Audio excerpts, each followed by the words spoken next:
Continuing our discussion on the topic, gods are us, we are gods, and we have to believe it, we have to start believing in it.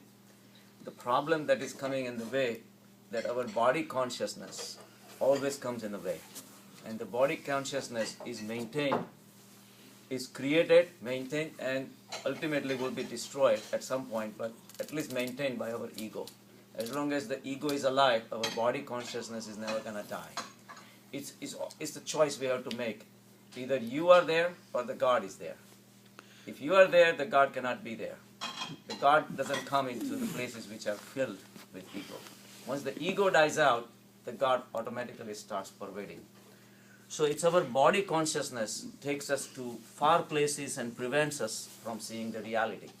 So the methods we have to develop little by little to get above the body consciousness. We are so hooked up, and like we talked about it earlier, even our language says in such a way that it prevents us. Every time we speak a sentence, we intensifying and solidifying our body consciousness. We just say, we gave an example earlier, this is a tree. We just say this is a tree. It's a simple sentence, but it is not a tree. It's an illusion of a tree created by huge process of millions of molecules going in, going out, and scientifically we know that.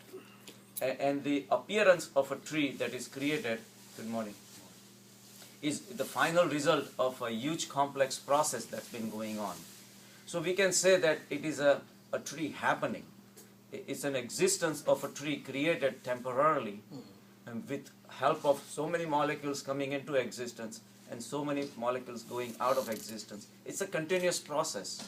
So but the problem is the language that was developed by the people did not have the Paramatma consciousness. They were not in tune with the consciousness.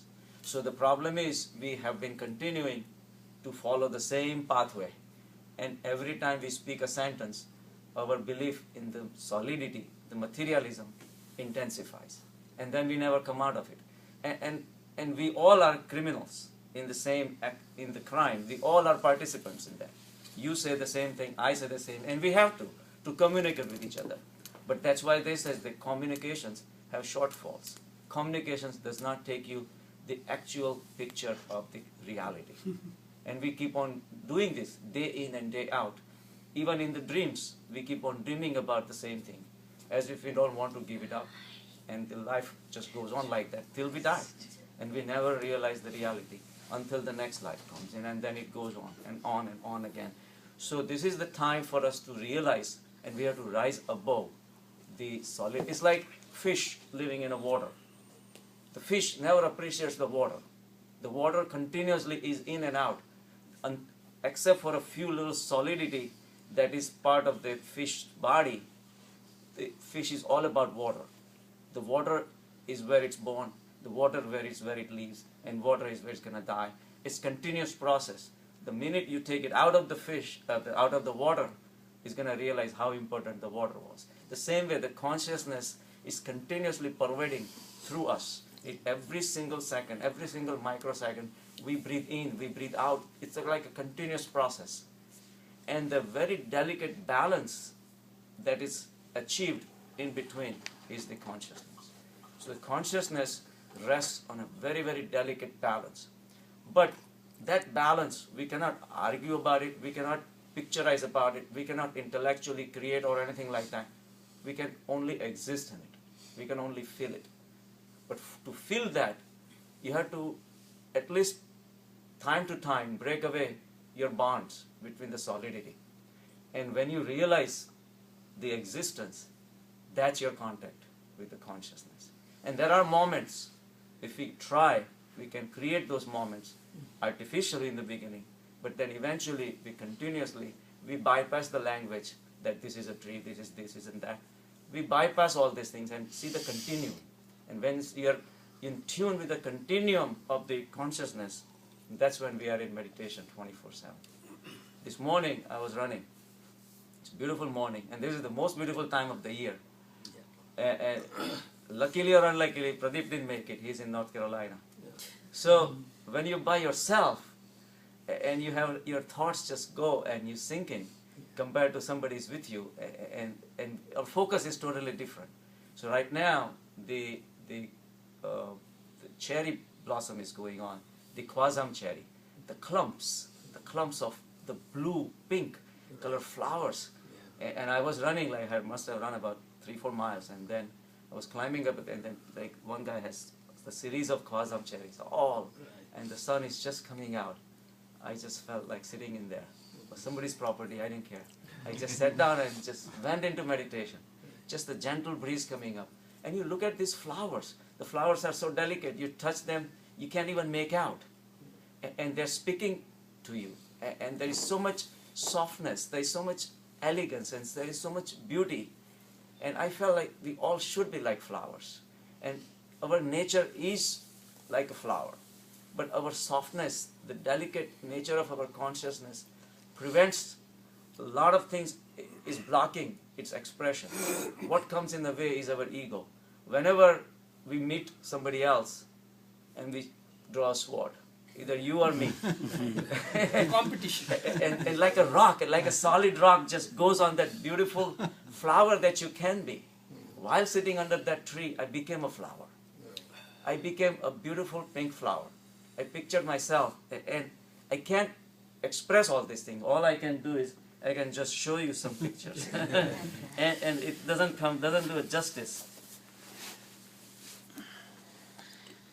There is one guy, I think, in a corner house that has some those pictures, cherry trees. They're all shaped How do I very slide them? similar. Just slide in and out, so just slide right or left. Beautiful. Yeah. It's Two amazing. of those? What's that? 2 of those, right? Yeah, there are several. There are several. So, but My it's, chasma nahi pehna, in any case, I agree, cannot see much. but like you look at the beauty that nature has, and add the simple elegance that's there, and you add a gentle wind that's going, and then the sun that's coming out, and the coolness in the air. You just add all these things. It's only to experience. You can never put it in the words. You can't describe. But because the words have their limitations. Words, like I said, they're part of the language. There is no way language is ever going to catch up with the consciousness. Actually, it was the language was created to express ego anyway. Agree. I mean, if there was no ego, you don't need language. Right, you don't need it. On the contrary, it comes in because by the time when I was meditating, then I shifted from one tree, which I was really having good time, to another tree, and then in between, I thought, how am I going to describe this experience with you guys, and then it killed it. It totally killed it. The moment you came, yes, I realized that. I said, I was in ecstasy. And because the you went moment into future. Exactly. You went into future. Not only past. future, and I wanted to put in words, Yeah. and the words kills it. Yeah. That experience is like, we have experienced so many times in retreat. Yeah. We go in a jungle and you experience that. And we talk about it, but it does not do the See, same. that's why Shrenik Bhai, in our culture, they say, Guru bina jnana nahi. The meaning Right. is, what Guru has experienced, till you experience that, Guru will support you. True. After that, you don't need a Guru. True. Absolutely. Right. Once you experience that, the other Guru is fallen off. So we have to realize this process that's going on a very, very minuscule level, at a very spiritual level, at a consciousness level. All this energy that's floating around us, you can only feel it. You can never describe it. And when we realize this process, the language has no value. That's why silence is so important. And when we all become silent, that's even better. But when none of us become silent and we talk about it, we talk about this and talk about that, it just kills it. That's why silence is so important. That's why we talked about that Heraclitus, the philosopher from Greece. He said that you can never step in the same river twice, because it's a continuous process. In the same river, even in the same river, you cannot step in twice, because if you go into the river, step in, and come back, and by the time you come back, the river has flown, and you are not you anymore. So the same experience that you had one time will not be the same experience again. But that's why it is so exciting, It is. Hey, if it is repetitive. Well, yeah. See, if somebody who has a material mind and he wants to possess things, More and more. and he's going to be frustrated. because he wants the frozen moments. Okay, I like this waterfall. I want it to stay like that. It doesn't. The waterfall continuously goes on and on and on. But only when you think of the consciousness, when you love the change, and the change that is happening, if you start loving it, every single moment is an expression of consciousness for you. And if that happens, you are in bliss every single moment. But when you can't, when you want to hold on to things, change is your enemy. And that's where the people suffer. So, That's the difference between creation and production. right, Creation is different every time. absolutely. So the fluidity which is flowing continuously, we have to see it, admire it, and feel it, and just let it go. And there will be a next moment that will come, which will be even better, maybe even better. We don't know. You don't think about it. But even the moment of bliss that you feel is also temporary. Let it go, and just experience it. Do not make it a goal. And otherwise, next time when you sit down to meditate, you can expect that to happen. Even that is a fluid moment. You just let it pass. But the problem is we don't. We get attached to the materialism so much. We like the shape and the size and the appearance, and that kills it. There is a story of a sadhu. He was really in samadhi. He went into the forest, and he went deeper and deeper and deeper into the samadhi. And there used to be one girl coming into the jungle. She used to collect like woods, lakdi for fire, and she would feel sorry for sadhu because he himself had lost his connection with the world, and he would hardly eat and would hardly drink. So she would gather some fruits and he would bring it and leave it there without disturbing him. And it went on for several years. And she would bring the water from the near river, would make a little basket out of leaves and leave it there. So that's all was the need for the sadhu, and sadhu will be happy, and she would be on her way out. And it went on for years. And the girl felt lucky that she could serve somebody who is so much enlightened. And at the same time, sadhu, was having his own blissful moments and was sustaining. And one time, and his tap was so great that even the higher gods were becoming afraid, because when you have no desires left from the world, and then Indra, his Sinhasan starts shaking, because gods are not in a moksh state, because they worry that if somebody else will come along the way. So at some point, the Indra was also starting getting worried. His tap was reaching to that level. So at one point came in, the sadhu, told the girl that I really appreciate what you have done for me, but now time has come for me to move on, and I have to go to another place, a higher place, and where I can continue my samadhi over there. So she started crying. She says, did I do anything wrong? Why can't you just stay here and continue, as long as I'm not interfering with her? He said, no, you have really helped me a lot. So at this point, sadhu, she was feeling bad, and sadhu said, okay, this is not time for me to move. And at this point, Indra realized that now he's really getting into a higher level, so I have to do something. So he casts a spell on that girl, and the girl turns into a beautiful lady, and basic features remain the same. So one day she was in the river collecting the water, and she turned into a beautiful woman, and she was happy, very happy. So she goes back to sadhu doing the same thing that she was doing every day, and the sadhu says, I have decided to stay. So she knew that now he was after her beauty, and so in a way she was feeling good about it, that somebody got attracted to her beauty. At the same time, she was feeling bad that she broke his thumb. Yeah. So she had a mixed feeling, and but finally it came to a point that the girl had to move, and she moved on with her family because her family had to relocate. So she says to Swami that I really appreciate giving me a chance to or giving you the benefit of my work, and so for your samadhi. So sadhu says, go on, you have to do what you have to do. So and the sadhu goes back to the samadhi, and finally he reached to a really high level. So Indra comes in and says, is there anything else I can do for you? Do you need moksh? You have reached to that point that I can even offer you moksh if you want. He says, no, bring me that girl. Just bring me that girl, I'll be happy. So with all these things, the material, the body consciousness broke his samadhi. So it shows that even after reaching at a very, very high level, the desires can kill you. So we are not even there yet. Women's are trouble anyway. It's not the women, it's your desire.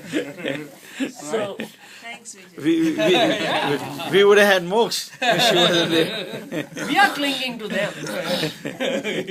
So the thing is that when even the scriptures are created, if they are not created by enlightened people, even scriptures have faults.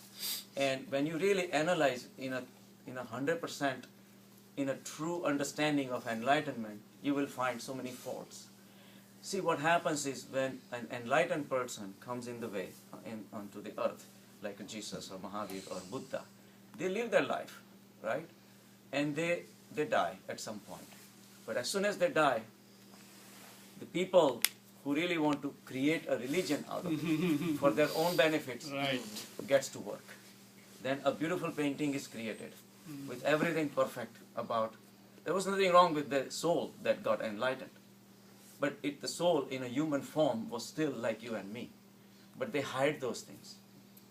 They, like in Jainism scriptures, they make their Tirthankars live 2,000, 3,000, 4,000 years old. I mean, it's ridiculously wrong, but they do that. There is somewhere in Sri Lanka, there is in Jain temple, there is a tooth of Mahavir. And the tooth is this big. And it's impossible. If they match the size of the tooth with the size of his body, he has to be about 20 feet tall. Right. Or he has to be a big ape or something like that. Right. And they have proven that it's not a tooth of a human being, it's a tooth of an ape. But the worship goes on because there is commercial value to it. So they never talk about the facts. So people who really want to create religion for the benefit of their whatever their intentions are, to create a whole thing, and the artists get into the picture, the sculptors sculpt an image of a Tirthankar. It's the same way like Earth is flat, they believe in that, it's the same thing. Right, so, probably right.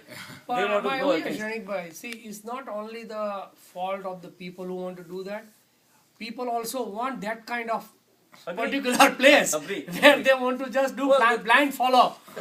Obviously, see, the thing is that That's why they are successful. to reach to the enlightened state by yourself without anybody's involvement, like a physical thing to believe in, is very difficult. Yeah, it is very difficult. Like you say that, okay, I had need that support samadhi. initially. How many people can give up their attachment to the body consciousness and go into samadhi and get in touch with just totally formless consciousness? It's not that easy. That's why people want a physical image. But a physical image has to be better than themselves. Right? He says if you put all these Tirthankars in a day-to-day life, it will be ridiculous. So nobody would worship them. Like we went to Tokyo, It's right? a support. I believe it's a support for you to get into higher Agree, state. but people get stuck on that. Yeah, that's the problem. That's true. They tend to glorify. રજનીશને કોઈ પૂછ્યું છે દાઢી મૂછવાળા કેમ નથી કે તીર્થંકર કે God Yeah, right. because Exactly. they don't visualize like that. Yeah, right. Rajneesh says the same. He says, how would it feel like if he says that Mahavir Swami was sitting on a toilet? Like, you cannot even picture because he's God. You cannot visualize with the દાઢી મૂછ. So he says that, no, our Tirthankars never had to defecate, never had to urinate. Whatever they would drink, and it will just be enough for them. And it's totally going against the physiology. Right. But people need all these things, and he's right. People need all these things to believe that they were higher beings. They were higher beings, there is no question about it. But at the spiritual level, not at the physical level. At physical level, things just don't happen. But people want that. That's why those things are created. But I noticed one thing.